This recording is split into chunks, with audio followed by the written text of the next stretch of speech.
However, the 1931 Paris Colonial Exhibition still drew millions of visitors to see reconstructed villages with African, Asian, and Oceanic participants. The exhibition marked the twilight of the practice.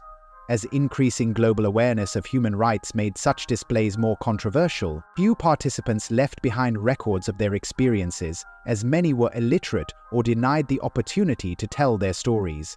This absence of first-hand accounts has contributed to the historical silence around the lived experiences of those exhibited. While human zoos no longer exist in their historical Human Zoos tells the largely untold story that most people don't know about of the history of scientific racism, specifically in America, and a particular part of it where we would put people, indigenous peoples from Africa, from Asia, South America, on public display so that people could gawk at them, often sometimes behind fences, and in fact, in at least one dramatic case, in a zoo, in a cage, and often they were offered as lower stages of evolution, sort of missing links between humans and apes, and that's how they were portrayed by scientists. Yeah, this is before the Darwinian evolutionists realized that racism was bad. Yes. In the late 1800s and early 1900s, human zoos were popular attractions across Europe and America. But here's the truly horrifying part that's rarely discussed. Many indigenous people were kidnapped and forced to live in these exhibits. In 1906, a Congolese man named Ota Benga was displayed in the Bronx Zoo's Monkey House, where zookeepers forced him to carry around chimpanzees and wear filed teeth to appear more savage. What's less known is that zoo officials deliberately withheld food during peak hours to ensure crowds would see the inhabitants eating, creating a more authentic spectacle. Unable to return home and haunted by his experiences, Benga later died by suicide, just one of countless victims of this educational entertainment. He was forced to carry around chimpanzees and perform for crowds. The worst part? This wasn't considered shocking at the time.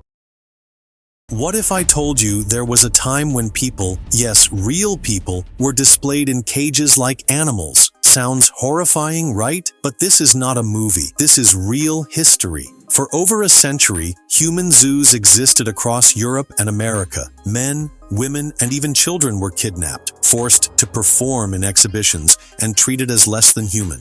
One of the most infamous cases? Ota Benga, a man put in a zoo alongside primates in New York. As people laughed and pointed, human zoos may be gone, but has the world truly moved past dehumanization? Or do we still see it in different forms today?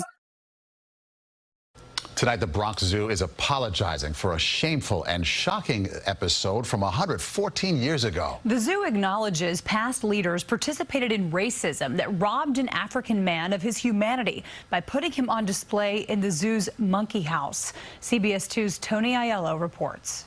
The story of Ota Benga shocks the conscience, a tale of cruelty and moral failing, told in Pamela Newkirk's book, Spectacle. He was hunted in the Congo with the explicit consent of the U.S. government. Now, the Wildlife Conservation Society is apologizing for the role played by early 20th century leadership of the Bronx Zoo.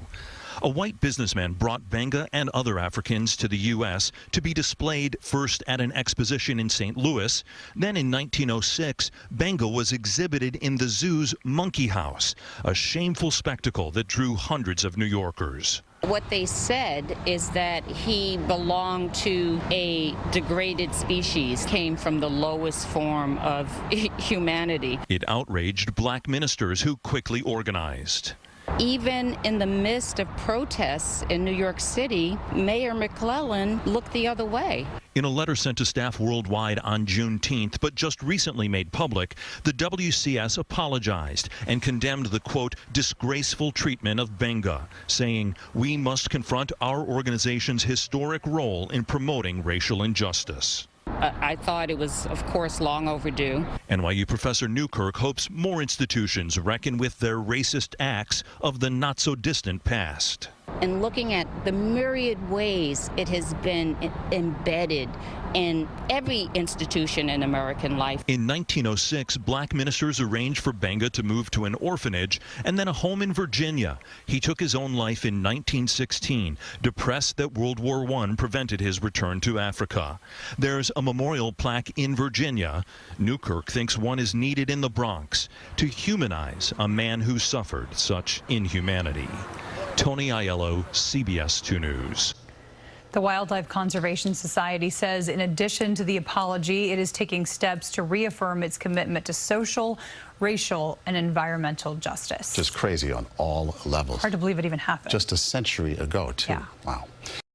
The pages of history are often stained with disturbing tales, none more so than the existence of human zoos.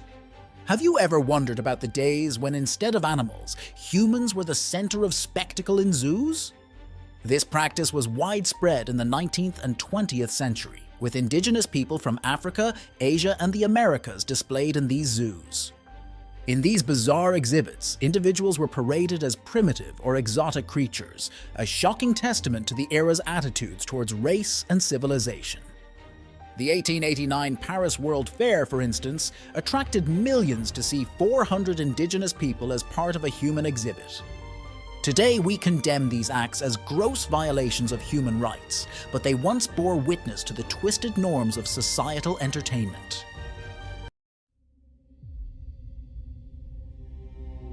Circuses, amusement parks, and zoos all exploited curiosities for their audiences, even human ones.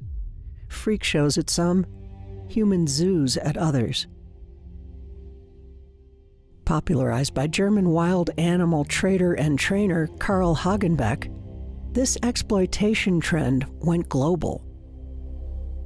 So Hagenbeck was one of the many folks involved in animal entertainment that drew different boundaries than most of us do today between humanity and the animal kingdom. In the late 1800s, he had what he called people exhibits. Hagenbeck's ethnographic exhibits displayed people from all over the globe, from the Sami people of Northern Europe to the Sinhalese people of Sri Lanka. The city of Denver provided no exception to this curiosity. In 1900, the city brought members of the Jicarilla Apache Nation to City Park for 9 days, where the zoo served as a backdrop for their encampment.